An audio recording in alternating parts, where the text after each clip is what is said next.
Java es una de las islas más grandes del archipiélago indonesio y con sus 140 millones de habitantes también es la isla más poblada del mundo. Por eso vamos a evitar las grandes ciudades para adentrarnos en sus espléndidos paisajes, sus fértiles colinas y sus templos ancestrales. Su espina dorsal está formada por más de 40 volcanes, cuyos inciertos y a veces dramáticos ciclos rigen la vida de sus habitantes. Corazón de la nación indonesia, Java simboliza su diversidad. En la isla se hablan más de una decena de dialectos, pero todos conocen el indonesio, una lengua que contribuye a unificar este inmenso conjunto de pueblos con ricas y complejas tradiciones. Java, el alma de Indonesia.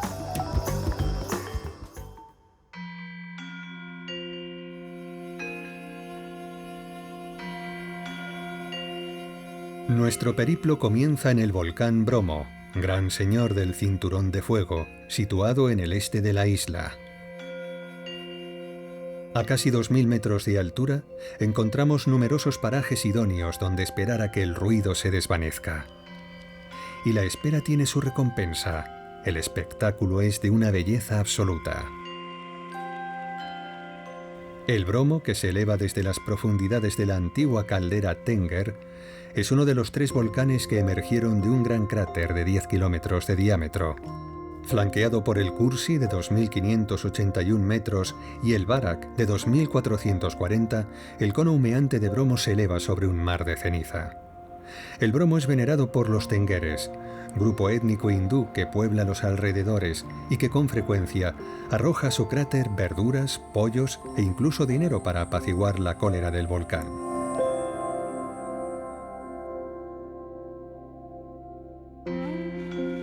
Pese a las fuertes pendientes, todas las laderas de estas montañas están cultivadas. La patata es especialmente apreciada y su cultivo muy popular.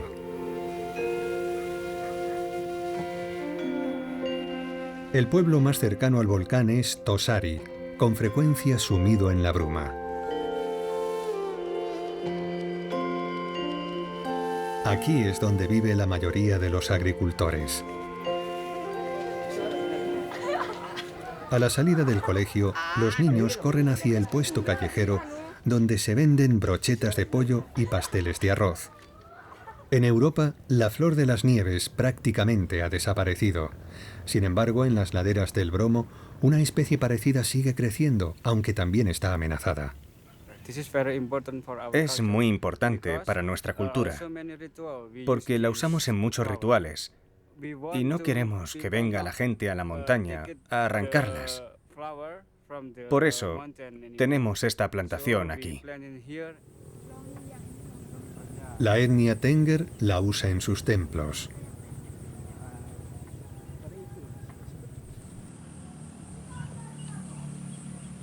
Tosari se extiende por toda la cima. Depende de los mercaderes ambulantes para aprovisionarse. Los puestos ofrecen una gran variedad de productos, desde golosinas y bebidas hasta combustible que se vende embotellado.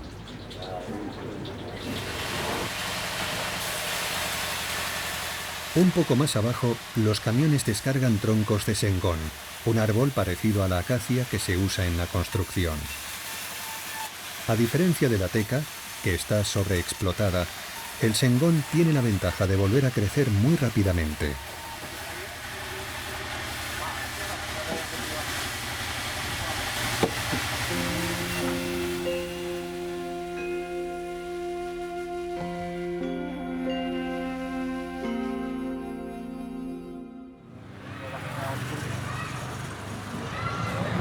En el valle, las clases han terminado y es hora de recolectar la leche.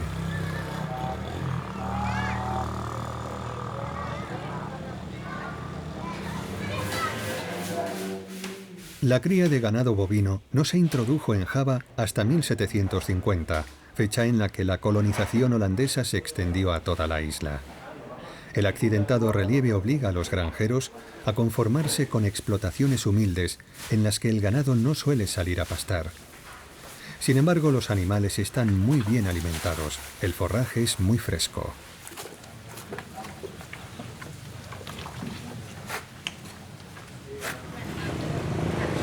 Alrededor de Calipocán, todas las granjas llevan su leche a la cooperativa, en un ballet incesante de motos que transportan varias decenas de litros.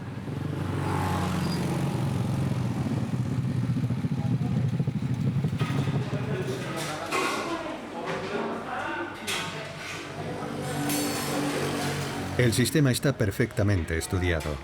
Cada productor deja su leche en el puesto de control donde se verifica su idoneidad para el consumo. Después, se traslada a las grandes ciudades para su venta o transformación.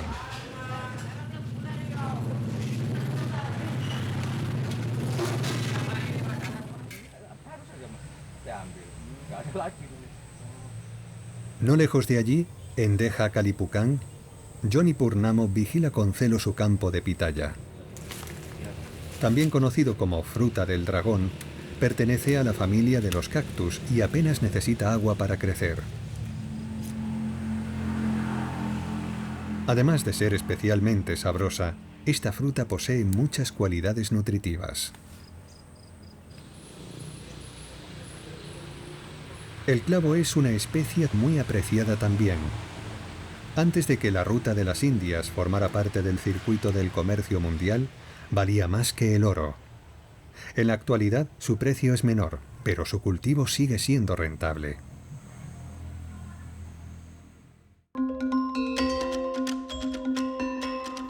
Seguimos nuestra ruta hacia el este para llegar a Jember, el granero de la península.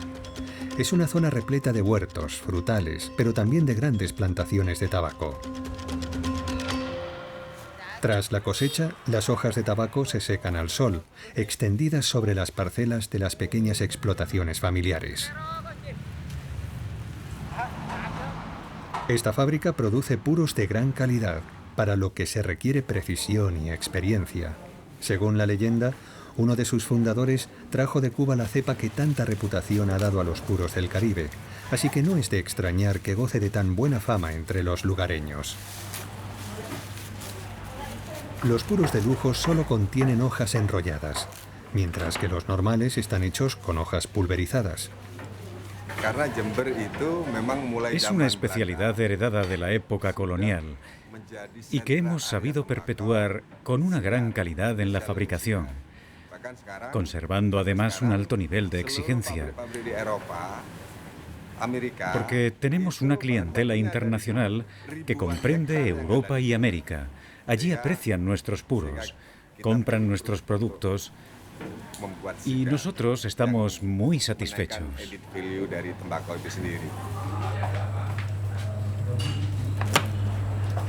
El acabado y su embalaje también requieren mucha atención y cuidado.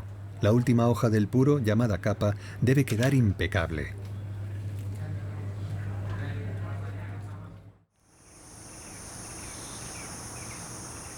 Alrededor de Jember se suceden las explotaciones forestales y las plantaciones de cacao. Un poco más arriba, los cafetales dominan el resto del paisaje y apenas se distinguen entre la exuberante vegetación que los protege. Estos cafetales producen el preciado café arábica, introducido por la Compañía Holandesa de las Indias Orientales. El arroz, u orija sativa, ocupa un lugar fundamental en la alimentación indonesia. La superficie que ocupan los arrozales aumenta cada año, pero su cultivo es un asunto delicado.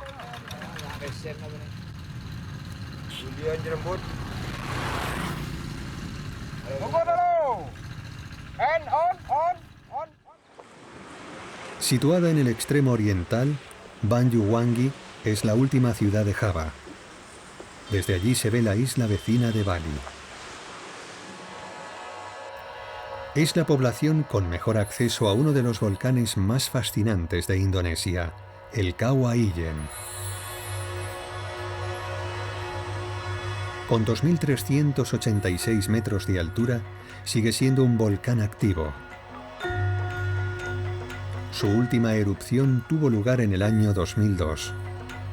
El Kawah Ijen alberga un lago de ácido, famoso por ser el más corrosivo del planeta y por tener un color casi sobrenatural. En uno de sus flancos, una fumarola genera grandes cantidades de dióxido de azufre. A pesar de sus potentes emanaciones, un centenar de mineros trabaja con ahínco y en condiciones muy duras para recoger estos bloques que cargan en cestos. Algunos superan los 60 kilos de peso y los trabajadores emplean unas 4 horas para alcanzar la carretera más próxima. En la costa, en el puerto de Pantai Munkar, la marea está subiendo. A pesar de la fuerte brisa, los pescadores se preparan para pasar la noche faenando.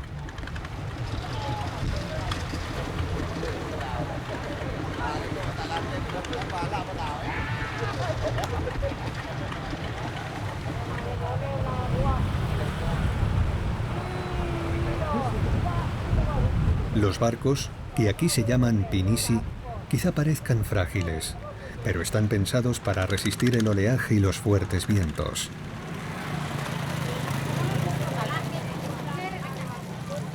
En los muelles se vende el pescado capturado por la mañana. El teri es especialmente apreciado. Estos pececitos se secan al sol y después se consumen espolvoreados con sal.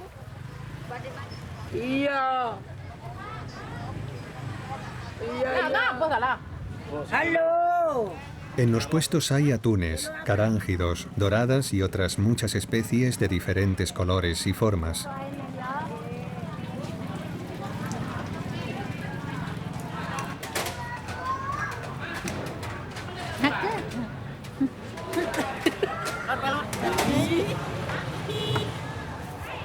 Antes de embarcar, los pescadores compran zilox, una especie de bolitas de arroz y carne que toman con salsa picante. No muy lejos, los templos de inspiración balinesa revelan la proximidad de la isla vecina.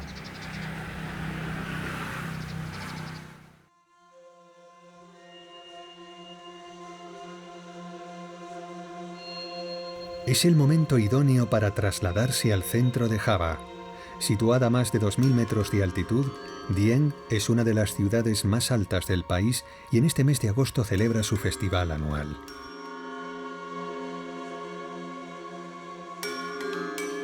Edificada sobre una zona volcánica, cuenta con varias fuentes termales surgidas de los cráteres cercanos. Del cráter del Sikidang, situado en la cima de la meseta, siempre se eleva un hilo de humo. De hecho, su última erupción en 2009 pervive en la memoria de los lugareños. Los visitantes disfrutan de los huevos que se cuecen en las aguas ardientes del volcán, dentro de una especie de cestas de bambú. Es la especialidad de la región.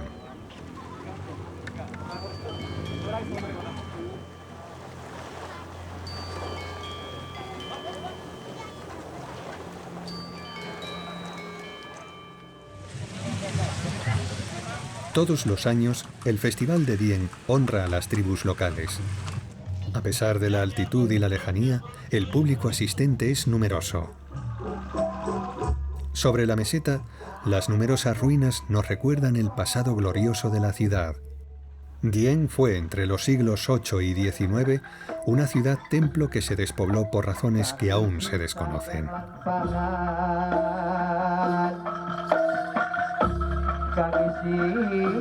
Procedente de Tirtosuro, el grupo Keyayar interpreta un baile iniciático en el que se pide ayuda a los dioses para alcanzar un estado de trance.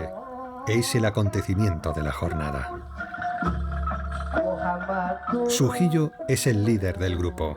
Armado con su micrófono, consigue que la tensión vaya aumentando poco a poco.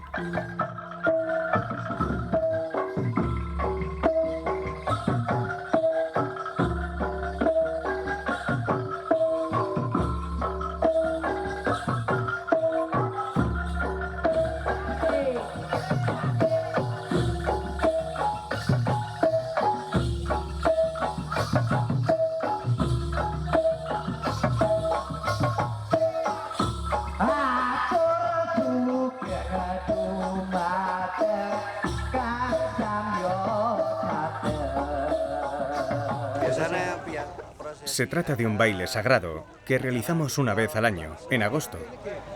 Se llama Malan Sapu Suro.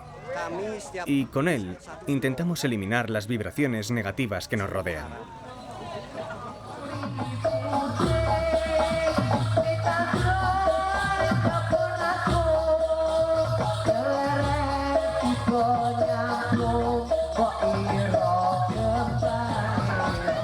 Algunos bailarines agotados caen en trance.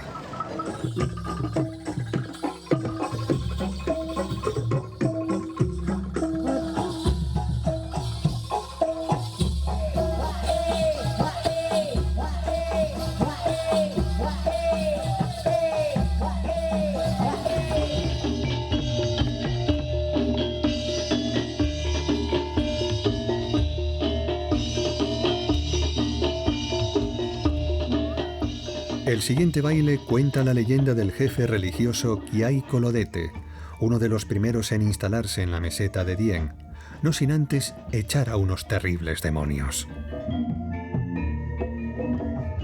Este número tiene dos estilos de baile muy diferentes, el Kubri Siswo javanés y la Lik originaria de Bali. Estos dos jóvenes bailarines celebran la victoria de Kiai Kolodete sobre las fuerzas de la oscuridad.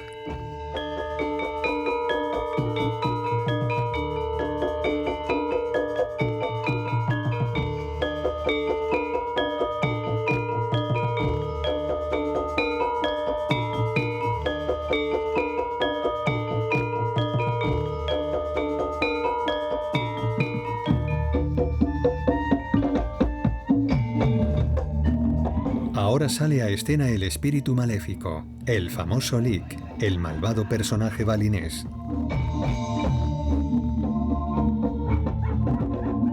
Kiai Kolodete lo va a desafiar.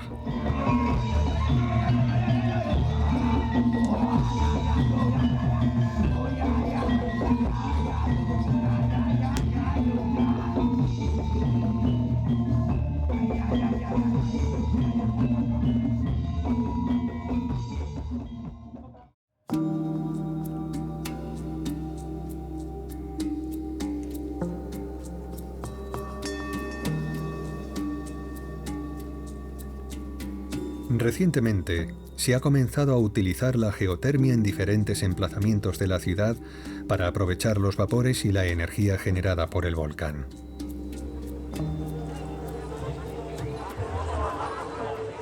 El cambio climático en esta región se traduce en una helada nocturna, inesperada en estas latitudes y que obliga a los campistas a buscar leña para calentarse.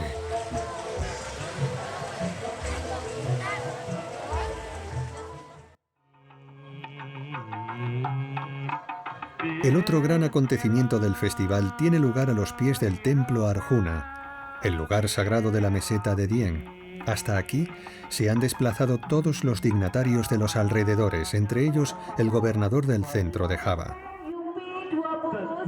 La ceremonia Gimbal se hace en honor a los niños de Dieng que sufrieron fuertes fiebres. Durante la enfermedad, sus cabellos formaron rizos similares a las rastas. Para celebrar su curación, las personalidades de la región les cortan los rizos, que después serán cuidadosamente conservados como reliquias. Unas semanas antes, los niños pudieron elegir un regalo, que se les entregará cuando se corten el cabello.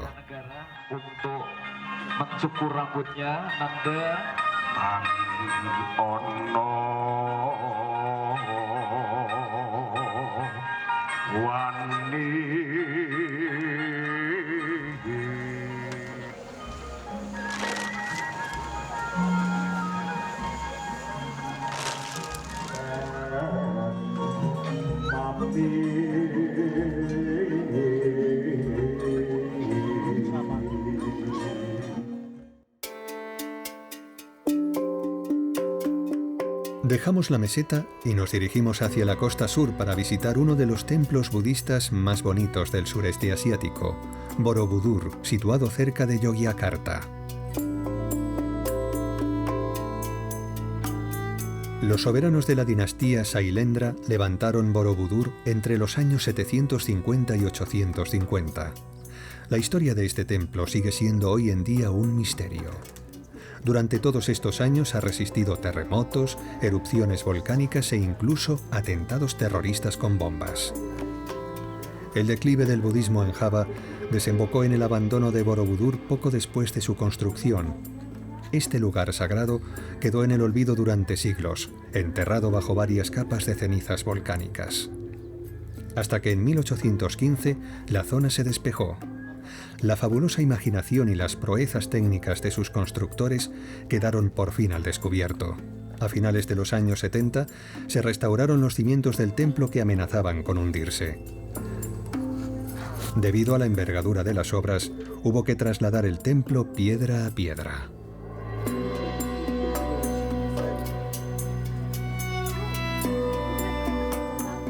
Los historiadores creen que Borobudur constituye un gigantesco mandala tántrico en el que los fieles avanzan desde la base hacia la cima hasta alcanzar el nirvana, el paraíso budista.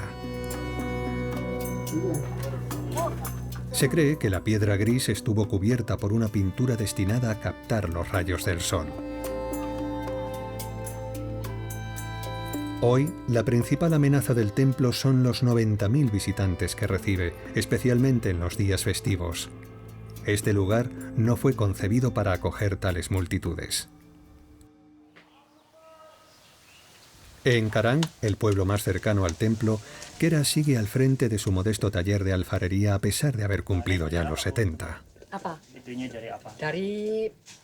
La tierra que uso procede de los arrozales. No la mezclo con ninguna otra.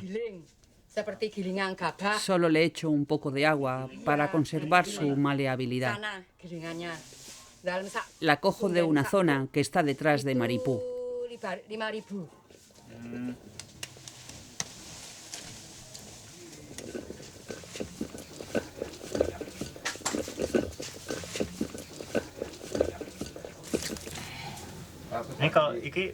Vende la mayor parte de su producción en el pueblo y los alrededores.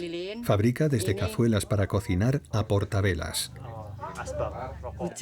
En mi oficio, las estaciones son importantes. En la estación seca trabajo mucho más, porque las cazuelas se secan fácilmente. Mientras que durante la estación de las lluvias hay más humedad y todo es mucho más complicado.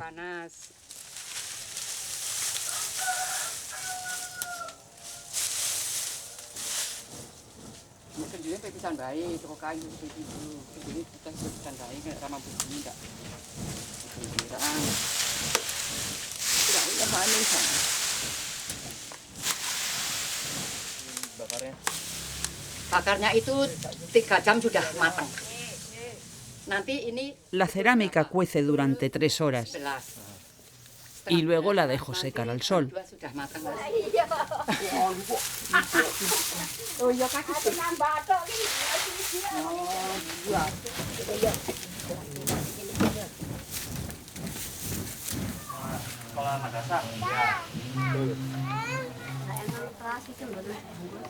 En la casa vecina hay un puesto de verduras. Su producto estrella, los pimientos. Los más picantes no son los más grandes, ni los más rojos.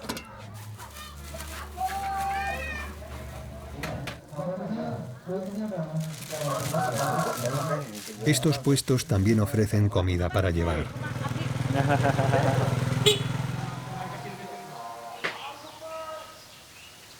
A unos metros de aquí, invisible desde la carretera, está la pequeña fábrica de Tony, donde produce tofu fresco, un producto bastante popular en Java, aunque no tanto en el resto del país. Los granos de soja se trituran para extraer el jugo que después se calienta y se deja fermentar.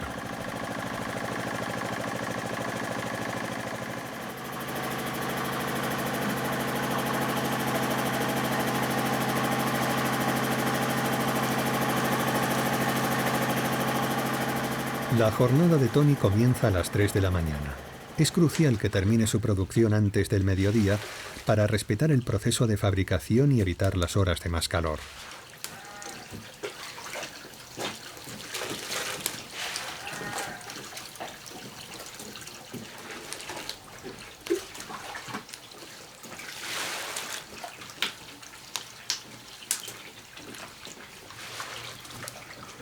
La masa se deja en estos moldes de madera donde escurrirá durante varias horas y se irá endureciendo poco a poco. Hay que contar 1 hora entre el molido de los granos y la preparación. Después se necesitan 5 horas más para obtener la fermentación.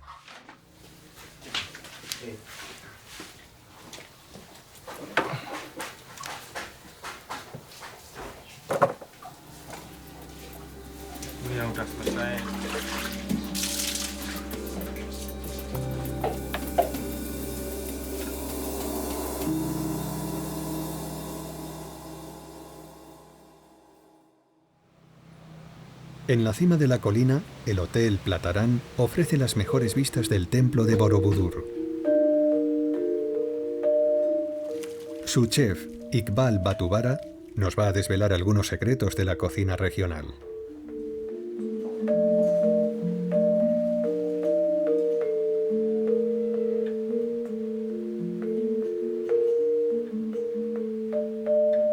Las especias ocupan un lugar preeminente en la preparación de los platos. Para preparar el buey donsen necesitaremos pimientos. Son unos pimientos pequeños, pero muy picantes. Nueces de macadamia, cilantro en grano, chalota, ajo, clavo y tamarindo seco. El árbol del tamarindo se encuentra justo frente a la cocina. Galangal. Los ingredientes que constituyen la base de la salsa se fríen con aceite de coco y después se trituran.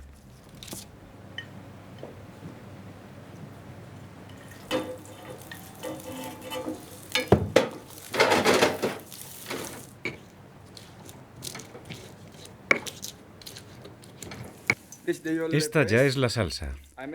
La he preparado con los pimientos y con todos los otros ingredientes.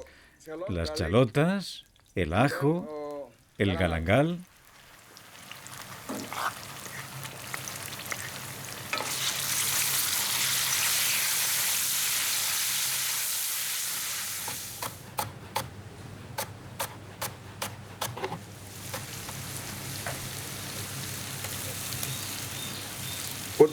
Añado la carne.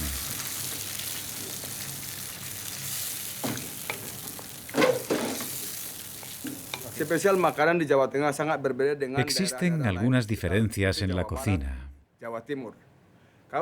En el este y el oeste de la isla se tiene tendencia a especiar más los platos, mientras que en el centro de Java todo nos gusta más dulce. Es una de las diferencias importantes.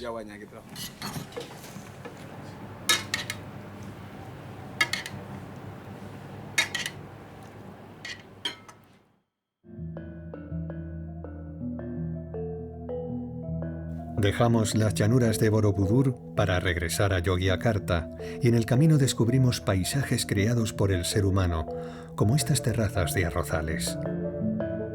En una isla con más de 140 millones de habitantes y donde las ciudades roban cada vez más superficie al campo, hay que aprovechar hasta el último metro cuadrado de tierra. En los campos de arroz las jornadas comienzan antes del alba y terminan pronto, ya que es un trabajo extenuante.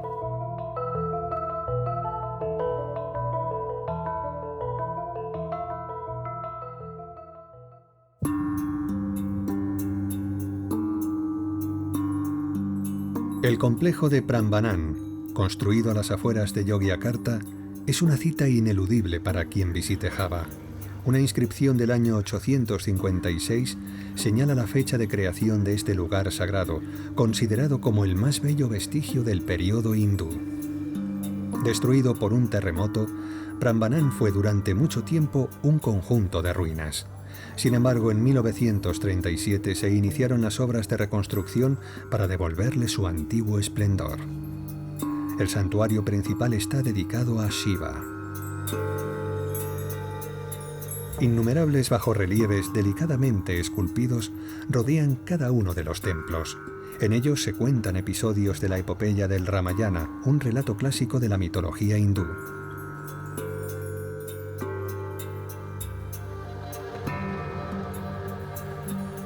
Nombrado Patrimonio Mundial por la UNESCO, el complejo sufrió de nuevo daños por el terremoto de 2006.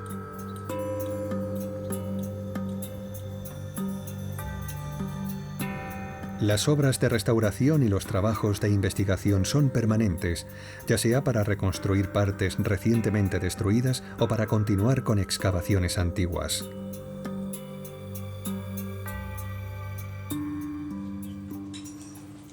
Cerca del templo, el barrio de Basem, situado en la gran ciudad de Yogyakarta, alberga una comunidad de joyeros especializados en la plata. Ginanjare es tan fan de las obras de Saunto que le ayuda a promocionar su trabajo.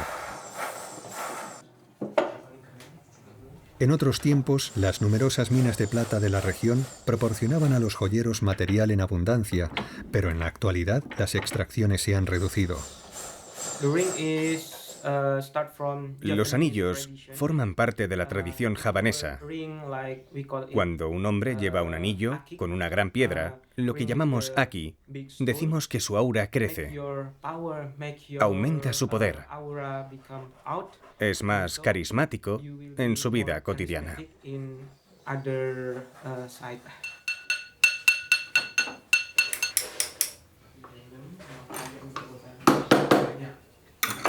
Los precios de los anillos pueden variar mucho según la disponibilidad de las piedras. Se trabaja tanto la amatista como el ópalo. Un poco más lejos, Eko Wati enseña a niños y a niñas el Pencak Silat, un arte marcial indonesio. Duduk sempurna. Seluruhnya ambil sikap doa. Doa, mulai. La técnica de combate presenta similitudes con el karate japonés. Esta fusión de artes marciales ancestrales nació tras la ocupación japonesa de la isla entre 1942 y 1945.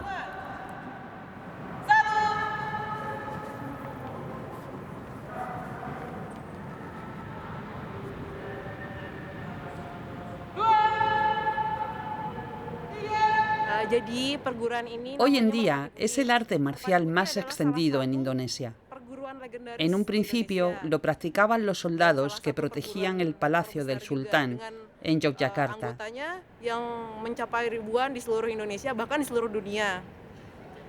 Luego se extendió por toda la isla de Java para finalmente conquistar el resto del país.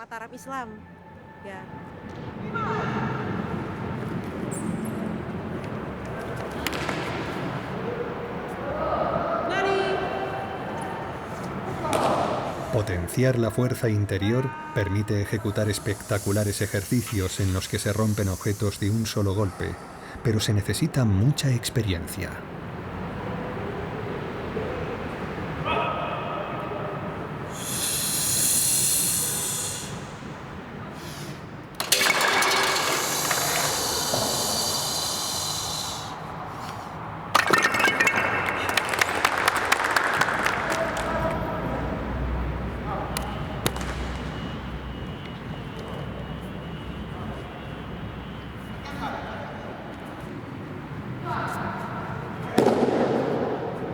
Los alumnos más avezados dominan varios tipos de combate y usan diferentes armas. Este encadenamiento de posturas bien ejecutado puede que no resulte muy eficaz en una situación de peligro real.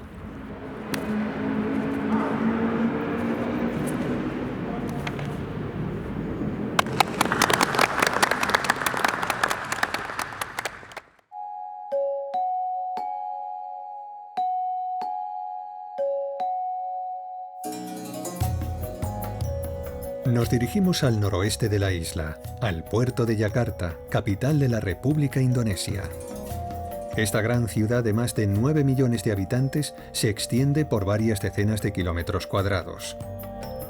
Solo el puerto ya ocupa centenares de hectáreas que comprenden una parte histórica de la que salen todos los días los pinesis, embarcaciones capaces de transportar una carga importante y cuyo casco está tallado para enfrentarse a las olas del sudeste asiático. De hecho, algunas aún se usan para hacer cabotaje con las bodegas llenas de cemento u otras mercancías.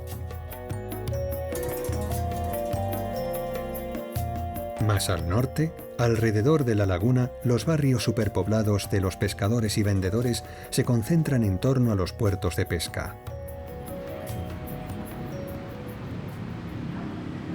En el centro, Kota conserva algo de su antiguo encanto. El barrio contiene varios edificios históricos del tiempo en el que la vieja ciudad se llamaba Batavia y era el centro del poder colonial holandés.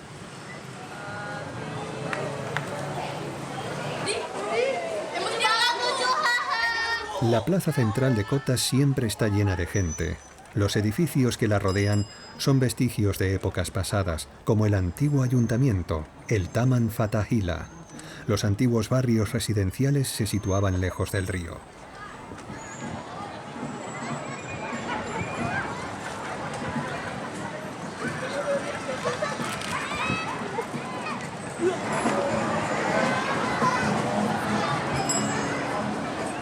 Indonesia se declaró independiente el 15 de agosto de 1845, aprovechando la capitulación de Japón. Tras varias tentativas infructuosas de recuperar el control del país, Holanda reconoció su independencia en 1949. En clave tradicional chino, Glodok es además un barrio histórico importante. Los numerosos y afanosos comerciantes animan sus calles.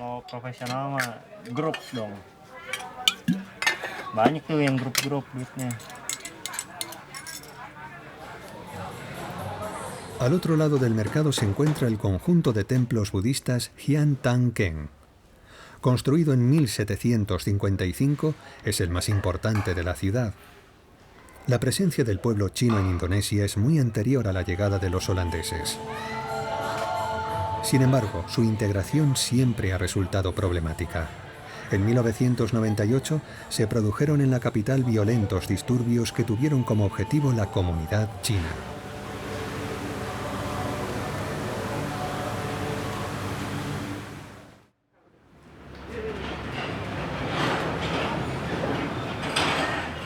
Regresamos a los alrededores de la zona portuaria para conocer a los descendientes de los portugueses, que establecieron la primera base comercial en la isla en 1522. Algunos todavía hablan la lengua de sus ancestros. André Juan Michiels y su grupo tocan el Keroncong Toegoe. La letra de la canción Cafriño que están interpretando está en criollo portugués. Keroncong, música asli Indonesia. El kerontong es una música típica de aquí. Nació en el siglo XVII, cuando los portugueses llegaron a esta parte de la isla.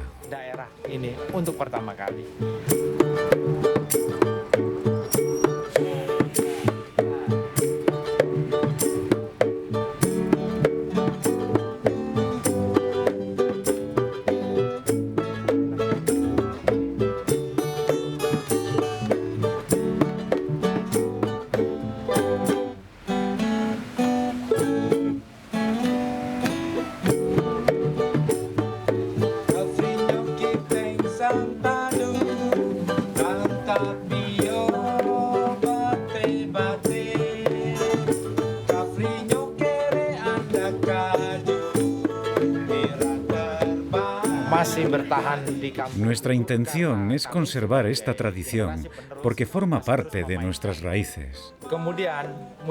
Ahora el kerontong también se conoce fuera de Indonesia y además es muy apreciada, pero sus raíces están aquí, en este barrio en concreto.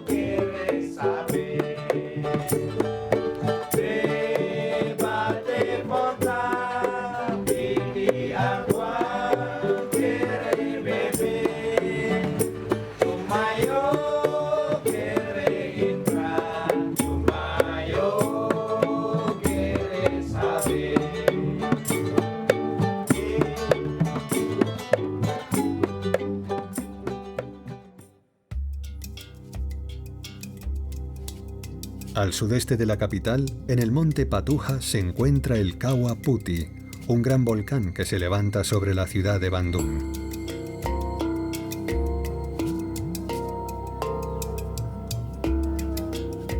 Llamado también el cráter blanco, apenas tiene actividad sísmica y su última erupción tuvo lugar a comienzos del siglo XVII.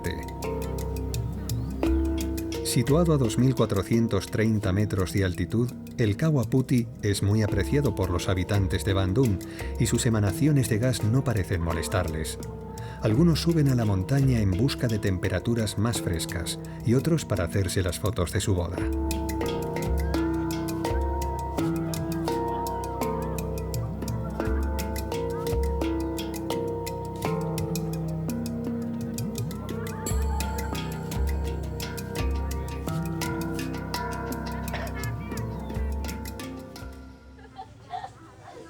Más abajo, en el valle, los niños se preparan para dar un concierto de angklung, un instrumento tradicional hecho de bambú. En Saung Angklung Mudio se fabrican a mano. Cada nota producida por la caña se afina con cuchillo y un buen oído.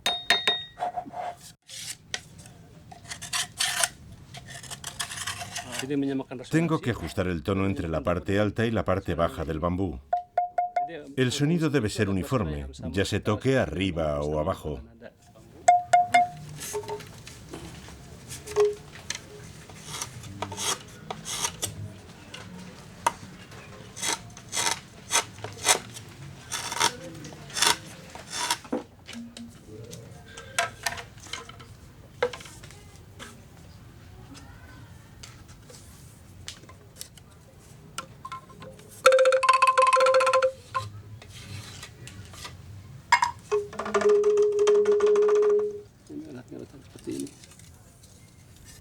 Según la complejidad de la fabricación y la cantidad de bambú necesario, Ahmad puede pasar todo un día trabajando en el mismo instrumento.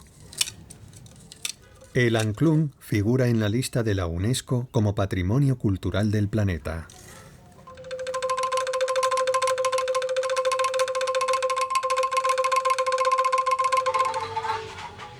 Una escuela local enseña las sutilezas diatónicas de estos tubos musicales. Al otro lado de la calle se fabrican instrumentos más imponentes y complicados destinados a las grandes orquestas.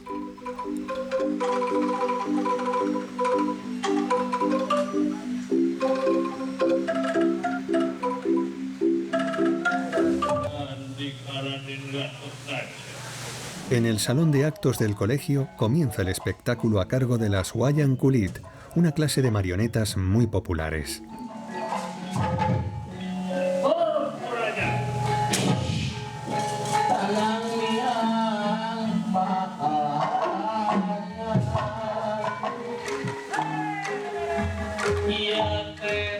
Es el momento de que los más jóvenes exhiban su arte y destreza tocando el angklung.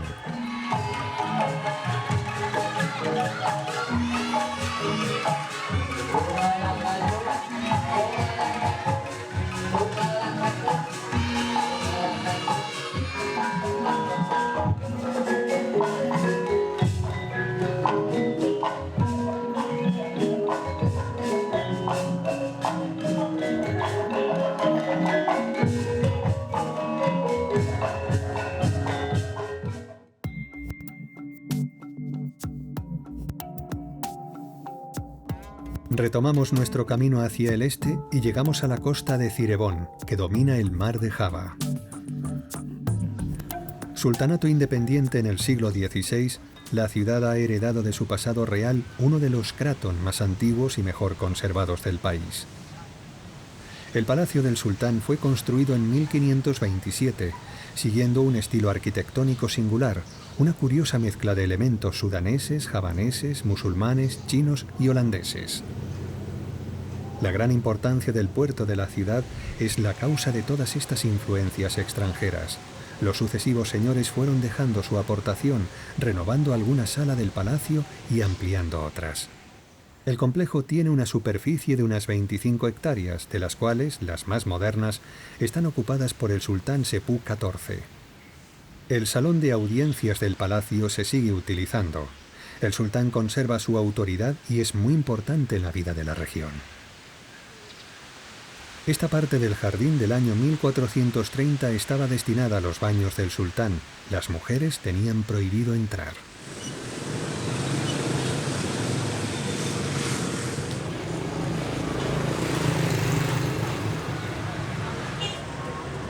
En la actualidad, la actividad portuaria sigue siendo importante en la economía local, al igual que la producción de las telas batik.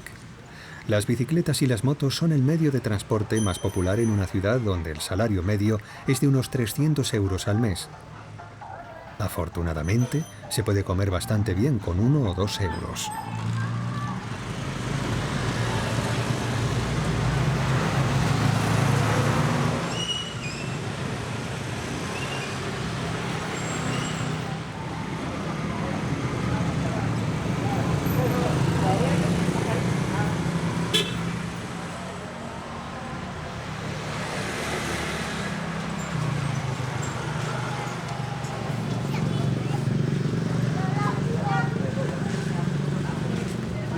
Estamos en el estudio de Katura, director de uno de los numerosos talleres de confección de batiks. En otros tiempos, esta tela teñida a mano era símbolo de estatus social en la corte.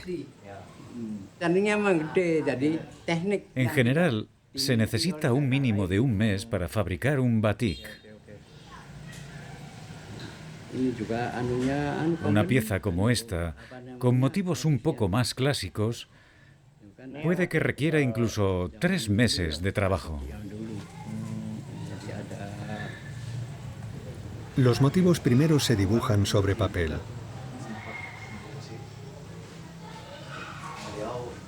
Después, con la ayuda de una especie de estilete, se aplican la cera caliente y el tinte. La operación se repite con cada nuevo color, lo que permite proteger y fijar las zonas ya pintadas.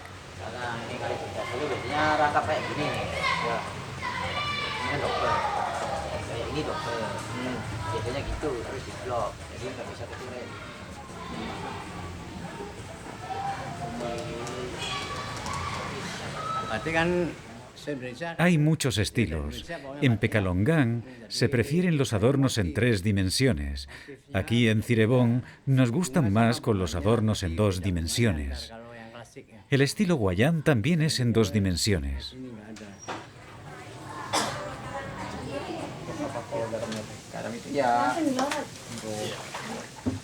Por fin terminadas, las telas se sumergen en un baño fijador.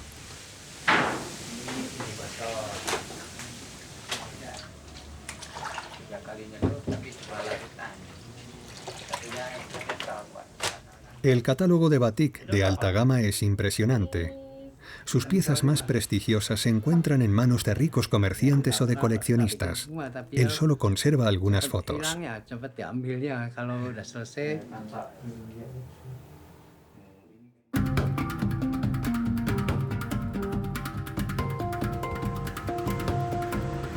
Seguimos nuestra ruta hacia el este, hacia Pekalongan, y visitamos el pueblo de Kalibelu para degustar las delicias que prepara Bak Jun.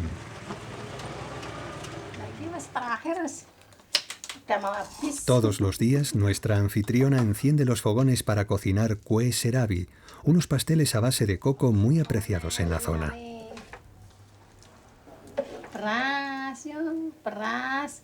Utilizo harina de arroz, azúcar de caña, azúcar blanca, vainilla y coco.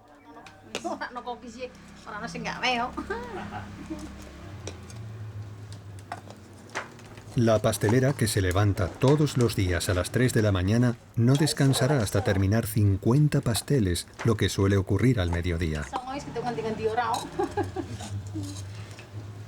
Es una receta tradicional que gusta mucho a la gente de aquí.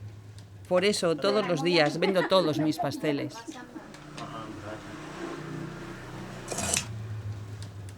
Y en compañía de las delicias de Bak Jun, acabamos nuestro viaje por la isla de Java. Hemos descubierto sus tesoros, Pero necesitaremos regresar varias veces para disfrutar a fondo de toda la diversidad de paisajes, la mezcla de culturas y la riqueza de sus tradiciones.